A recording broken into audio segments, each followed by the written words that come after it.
Welcome to the Underrepresented in Tech podcast, where we talk about issues in underrepresentation and have difficult conversations.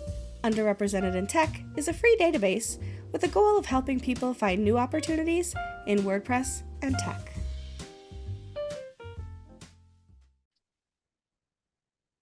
Hi, Samah. How are you? I'm good. How are you? I'm good. It's the day after the eclipse, 2024, and sadly, even though I was in the path of totality, we had so many clouds that I couldn't see the sun. Oh, I'm so sorry. I was so disappointed. I mean, like, I didn't cry, but I was so disappointed. It did get dark. It was very eerie, but yeah, anyway. So, yeah, there's another one in 2026, but you have to travel. It's not in the United States. So I'm like, I have to find out where it is. Maybe WordCamp Europe or WordCamp That Asia. will be awesome planning. Like where is it? Let's go. Let's make World Camp Europe at that time, and that will be the activity of the day. Like just like That we could have the group photo like during the eclipse with the eclipse. Which I mean, there's opportunities. That's all I'm saying. yeah, definitely. If someone hears, please think about it for 2026. Yeah. Yes, I'm gonna do a little more research because all I saw was the year, but I want to find out where it is and like if we could all make it a work trip to be there, that's not a bad thing, right? Not at all. I totally love the idea. Oh, moving on to today's topic. I did send you this article yesterday, and I know you've done some research. I've put a lot of thought into it as well.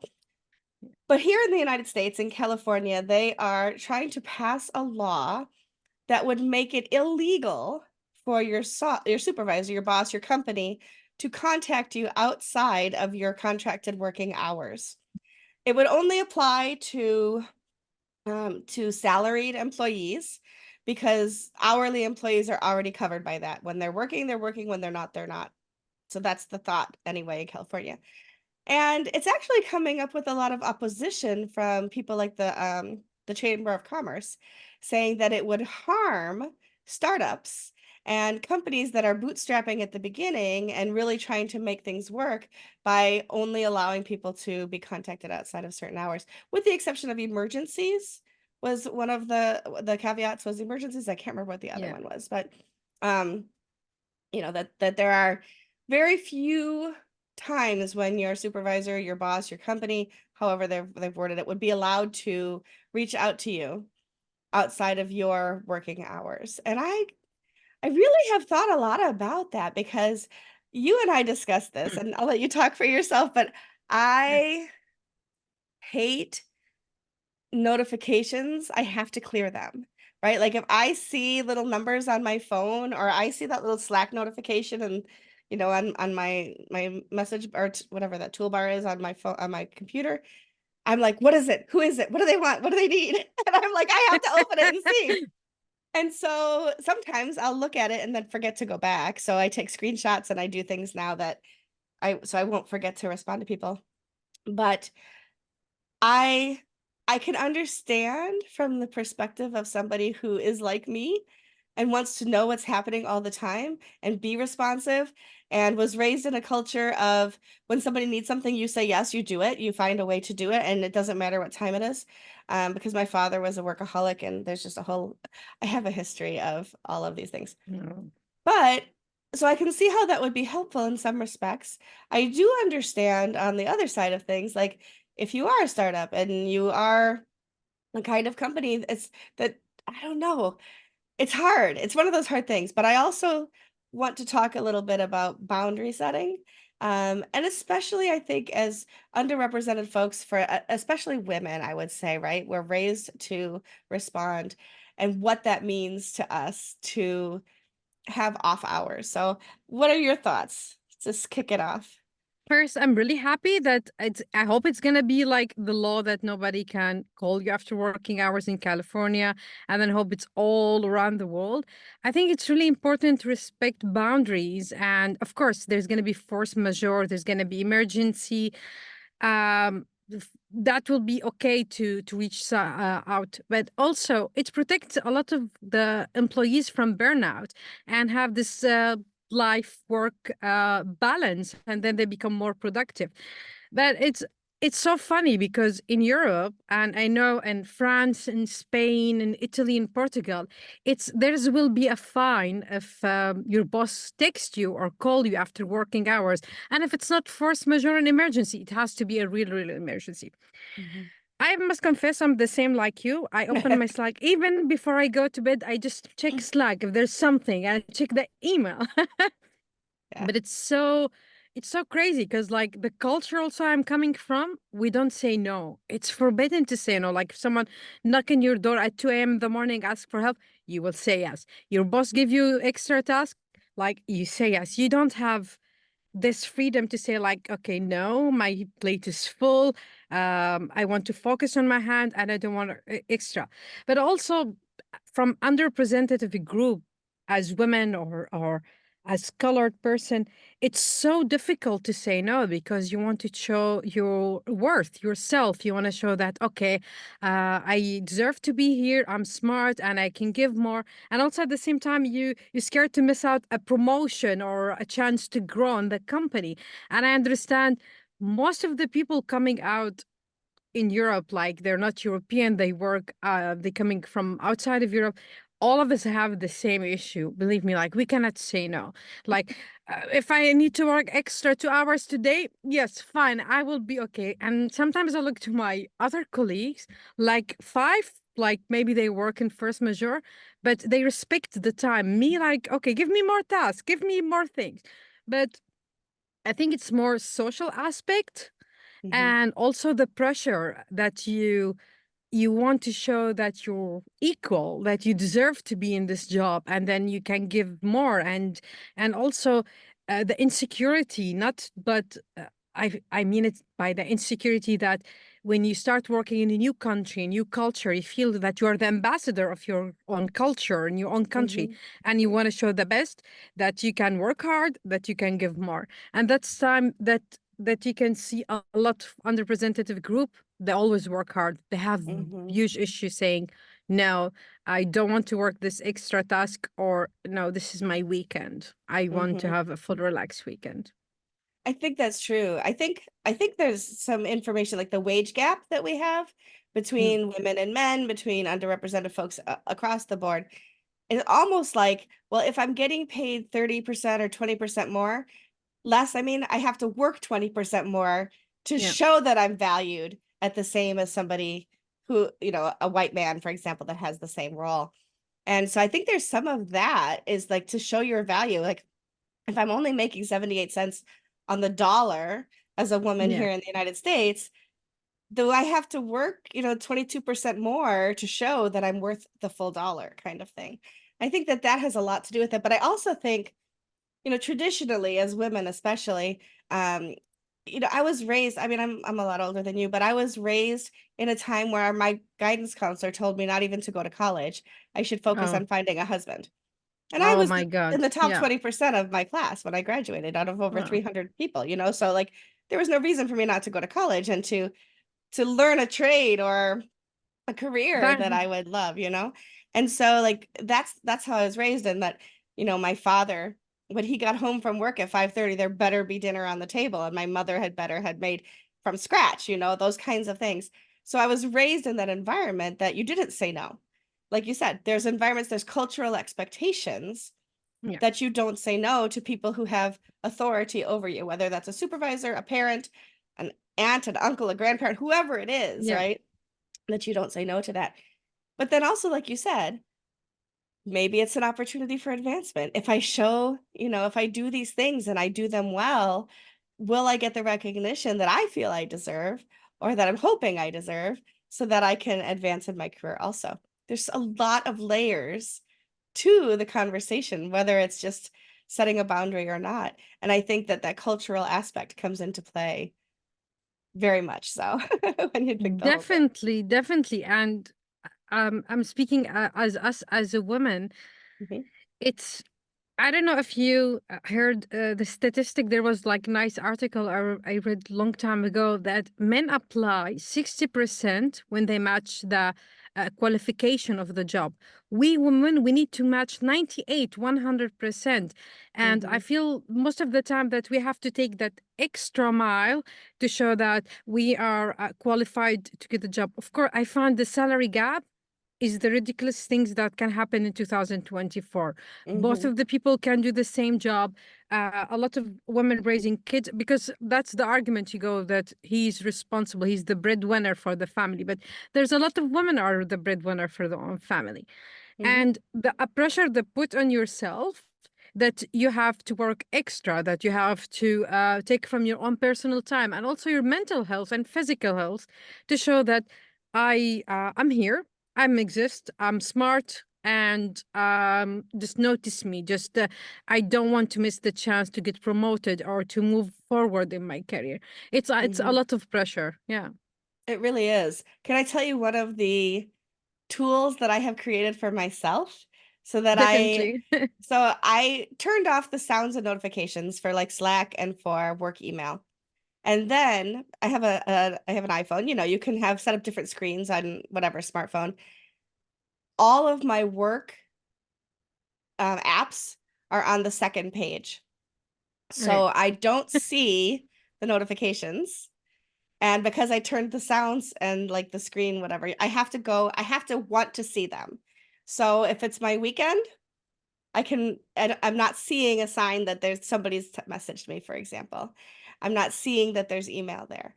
And that's helped me a lot. Now, do I sometimes get curious and go look anyway? Yeah, of course I do.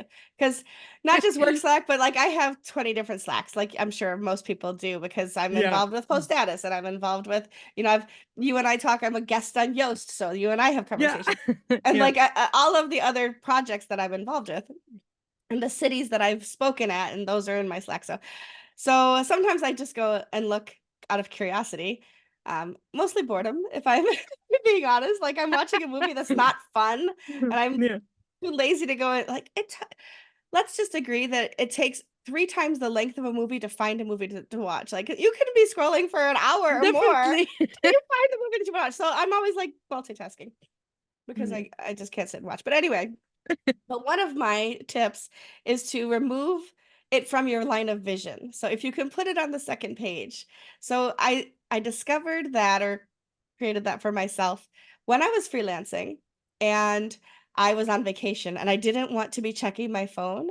So I moved everything to page 2 on my phone so that I wasn't getting those visual stimulations to want to go and look at my email and want to go and look at Slack and look at all of those different ways that people might notify me. So that was one of the ways that I started to create a boundary for myself. Now, do people still have my phone number to text me? Yes. Are there WhatsApp and all of these other places people can get in touch with me?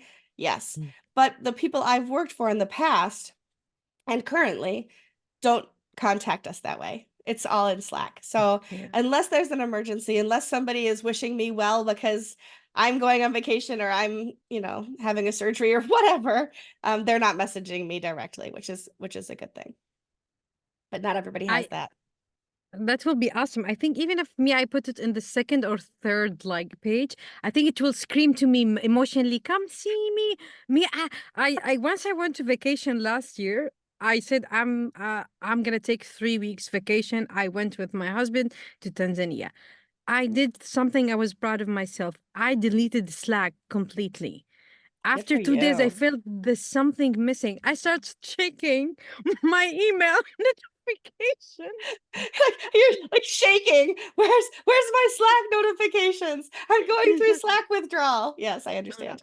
And it's funny while you're saying while you're watching a movie, me sometimes while I'm watching a movie, I open like my Mac and then I start looking. Is there something I can do at work?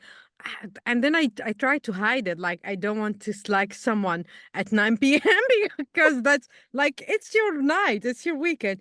Or I just Right. open like I do let me check 10 sentences in the polyglot team. Let's read me review. Let me translate something to ease the brain, which is really like It's so you don't have to bad. do. Yeah, but I don't know. It's funny. Me, I try now. I'm really proud of myself. I start to say a little bit no to a lot of things, Mhm. like if I'm overloaded. But also, I'm still working removing the guilt. If someone asks me to help them, I Yeah. have to help them. Like I can't. Like this is in me, and especially if I'm something passionate about it, I can just.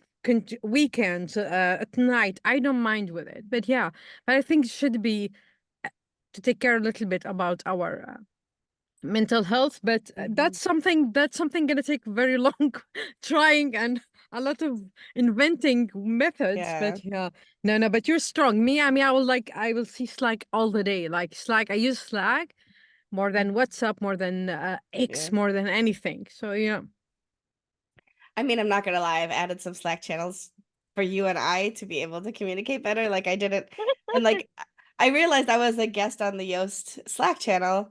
yeah, Very limited, right? I only have access to like some people and yeah, then contributor day because I come and help you with contributor day. But yeah. that's when I realized after I think it was last week where you said that like you check your Slack all the time and like you respond to that Slack. I was like, Mm. I'll put myself there. And it's not like I'm going to bug you, but then I'll know that you'll No, see it when you get a chance, But yeah. so like that's on my phone now too. So I No, can but message also, you. but also for me, I like it. The Slack notification, like, ding, ding, ding, the voice. It gives me life. It gives me energy. When I hear it, I'm just like, yes, yes. Let me. I will immediately start typing something. I don't know. But also sometimes I blame technology because we have access to our work from our phone. We don't need our Macs or laptops or anything now. Mhm. Like we're talking about Slack. Like we use program at Yoast Help Scout, like everything in your phone, like, and that's Yeah. sometimes like it's so difficult to put the barrier between your personal Mhm. life and your work, because like it's so easy to access Yeah. information, and all the time there's something in you and on online, so you need to see it. What going on? Let me check Of this. course, Let me there check. is a difference between you wanting to see it and your supervisor requiring you to Yeah, act outside of definitely. time. Yeah, So, I definitely. mean, we do have to create our own personal boundaries, but then also like what is the legality? Should a company or should a state or a country or whatever be able to make that law that No, that you can't contact somebody outside of hours. And like I said, for hourly employees, it's pretty cut and dry. If they're not on the clock, if you do message them, then you have to pay them for the time that you messaged them because definitely. right. But for us that are salaried, and that's a lot of us in the WordPress and the tech space, a lot of us are salaried people like and also let's put this too, right? So we are a global community. So sometimes that message is coming from somebody in their workday, but it's not in your workday. So finding that balance is sometimes difficult for sure.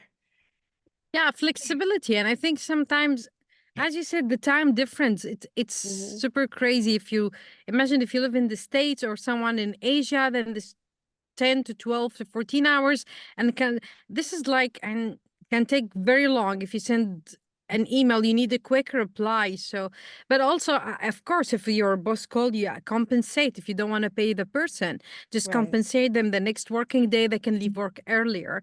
Of course, I believe there's always a force majeure. There's something Hmm. that Yeah. once in a while that you can work a little bit extra or to pick up work after working hours.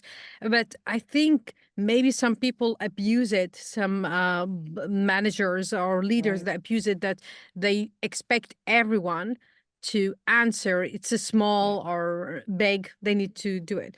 But the law, I was reading it. There was going to be like a fine, $100 if they Hmm. communicate. I think that would be interesting to see how people react to it.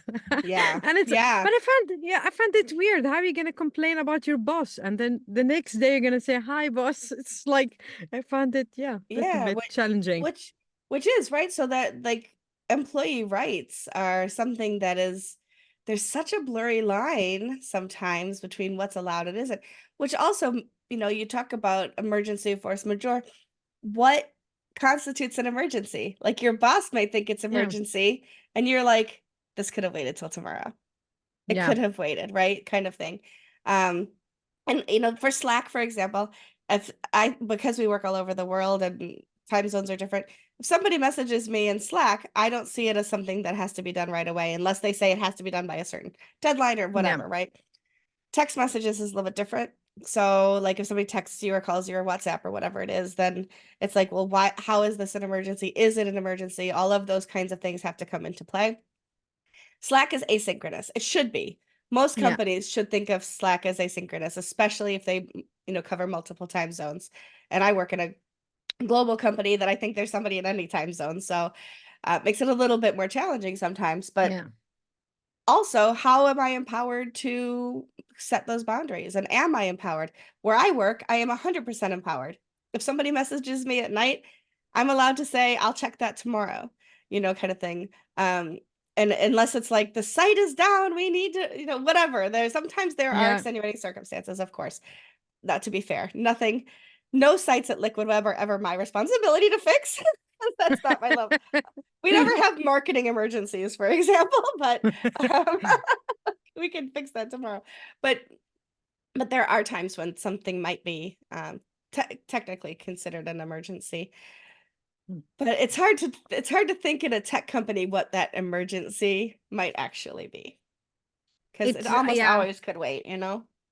Yeah, that is the thing is like, what do you identify as emergency? Like for me, I'm really passionate about mm, what I do, and everything for me, I consider it need to be done yesterday. I need to finish it now.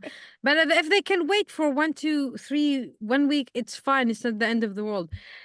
But I think sometimes also to maybe the character of the manager, or the leader, or that's what he prioritize the job, and I think maybe a little bit of pressure on people and the underrepresented group, that the expectation that they have to prioritize their work over their personal life. Mhm. But at the end, it's always like, yeah, what is emergency? Like for me, I don't know. I consider everything emergency.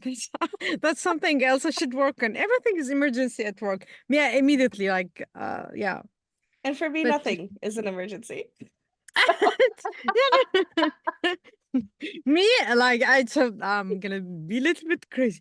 Me, like, I always ask for a feedback. If I don't get it, I always like tag people. I'm the naggy person, but also I also make a joke. Like, I know where you live. I can come by to ask for a feedback. I never did it. I promise I will never do it to anyone. But as a joke, like, Yeah, I just yeah, yeah, no, yeah. So I don't know that there is a definitive answer, but I think that yeah, if you, it's harder for us when you're when you're in an underrepresented group to assert your boundaries and your rights. yeah, It's harder, when you are the woman. I'm speaking from my perspective, right? I'm not a person of color, but a woman or a disabled person, from my perspective, to say I can't, I won't do those things yeah, until tomorrow, right? So, and that's like I said, it's cultural, it's familial, like that's how my family was growing up, whether that was our culture or not, that was our culture. And yeah, so the boundaries are very much different. In 2016, I don't think you can see, there's right over this shoulder, the tiny little top of that little thing right there. yeah. That's an award that I got, up and coming businesswoman of the year here in Oh, Rochester.